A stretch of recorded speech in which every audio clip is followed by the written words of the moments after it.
తిట్టలేము, ఏమి చేయలేము. మీ దగ్గర చేతగానంలో చేతులు కట్టుకుని ఉండాల్సిన పరిస్థితి వచ్చింది మాకు. అంటే ఇంత చెప్తున్నా కూడా ఒకటిలో ప్రవర్తనలో మార్పు లేదు, ఒక చదువులో మార్పు లేదు, ఒక రైటింగ్ స్కిల్ లేదు, రీడింగ్ స్కిల్ లేదు. అసలు ఏంటి ప్రాబ్లం? మీదా మాదా? మాదేనా? మాదైతే చెప్పండి. మీ అందరికీ చిన్న దండం పెట్టి పడుకుని పెట్టి పెట్టేస్తాను. మీ అందరికి దండం పెట్టేసి వదిలేస్తాను. లేదంటే ఇలా నేను తీసుకుంటాను. మరి గుంజలు అయినా మీకు అందరికి కూడా మీ నేను పనిష్మెంట్ వేసుకోండి. తీసుకోండి.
ప్రియమైన తల్లిదండ్రులారా, మాకు చేతనైనంత వరకు ఇక్కడ మేము చేస్తున్నాం. మీ పిల్లల్ని మీరు కనీసం కంట్రోల్ పెట్టకపోతే మీరు స్కూల్కి పంపించడం వృధా అవుతుంది. ఎందుకంటే ఇక్కడ మా ఉపాధ్యాయులు మేము ఎంత కష్టపడి పనిచేసినా కూడా ఎలాంటి ప్రయోజనం ఉండదు. మీరు మీ పిల్లల్ని అద్దులో పెట్టుకోకపోతే మీరు పాఠశాలకు పంపించడం వృధా అవుతుంది. ఇది మైండ్లో పెట్టుకుని మీరందరూ కూడా మీ పిల్లల్ని చదువు కోసం పంపిస్తే శ్రద్ధగా ఇంటి దగ్గర చదివించండి. ఇంకా దేనికోసం అయితే పంపిస్తే పాఠశాలకు పంపించొద్దు. ఇది నా యొక్క విజ్ఞప్తి. ఓకే. సన్నీ యాదవ్ అలియాస్ సందీప్, ఇతను సూర్యాపేట జిల్లా నూతన్కల్ మండలం సంబంధించిన వ్యక్తి. ఇతడు తన యూట్యూబ్ ఛానల్లో, ఇన్స్టాగ్రామ్లో, ఫేస్బుక్లో మొదలైన సోషల్ మీడియాలో బెట్టింగ్ యాప్స్కి సంబంధించి ప్రమోట్ చేస్తున్నాడు.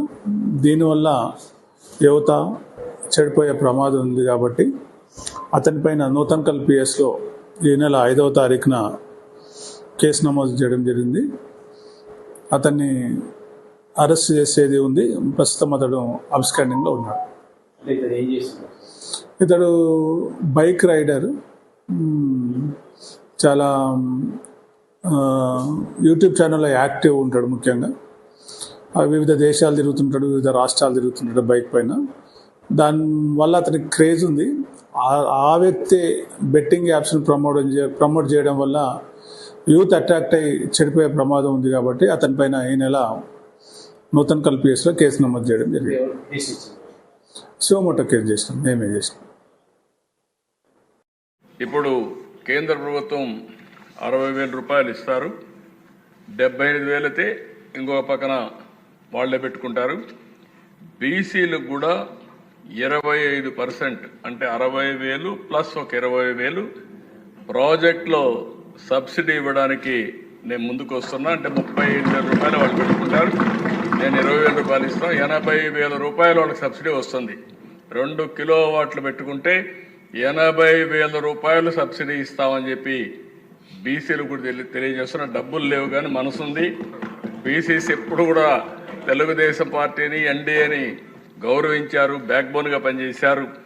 అందుకే నేను చేయకపోతే మిస్ అయిపోతాననే ఉద్దేశంతోనే 20,000 రూపాయలు అదనంగా సబ్సిడీ ఇస్తామని చెప్పి కూడా నేను మీకు తెలియజేస్తున్నాను. కరెంట్ అనేది ఒక నిత్యావసరం, అందరికి అత్యంత అవసరమైనప్పుడు కూడా ఊర్లో నేను చూసేవాడిని.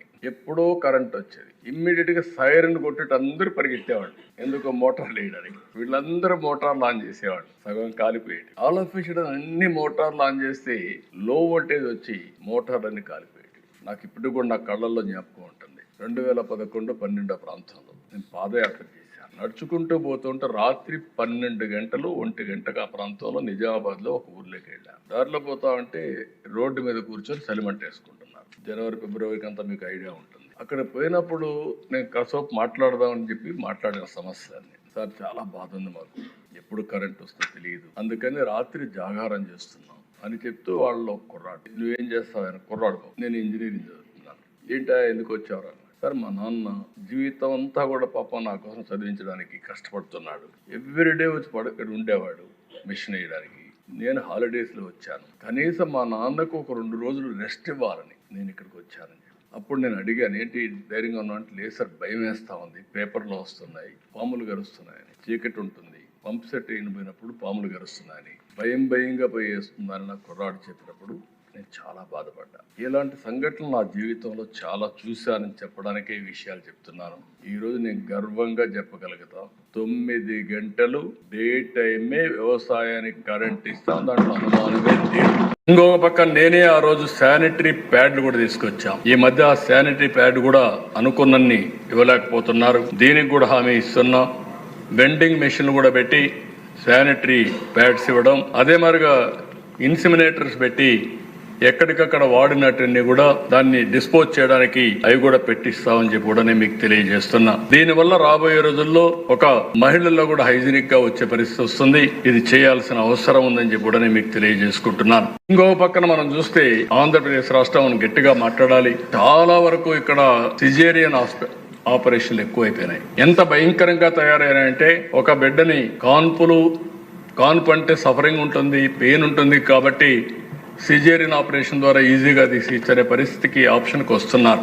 అదే సమయంలో రెండో బిడ్డను కూడా మళ్ళా సిజేరియన్ చేస్తున్నారు. కొంతమంది సిజేరియన్ చేసిన తర్వాత టుబెక్టమీ ఆపరేషన్, మగవాళ్ళు ఎవరు ఆపరేషన్ చేసుకోరు, మళ్ళా 3వ ఆపరేషన్ అప్పుడే చేస్తున్నారు. అంటే 3 కూడా సైమల్టేనియస్ గా చేసే దానివల్ల ఆడవాళ్ళ హెల్త్ కూడా దెబ్బతినే పరిస్థితి వస్తూ ఉంది. ఇలాంటి సమస్యలు కూడా ఫేస్ చేస్తున్నాం.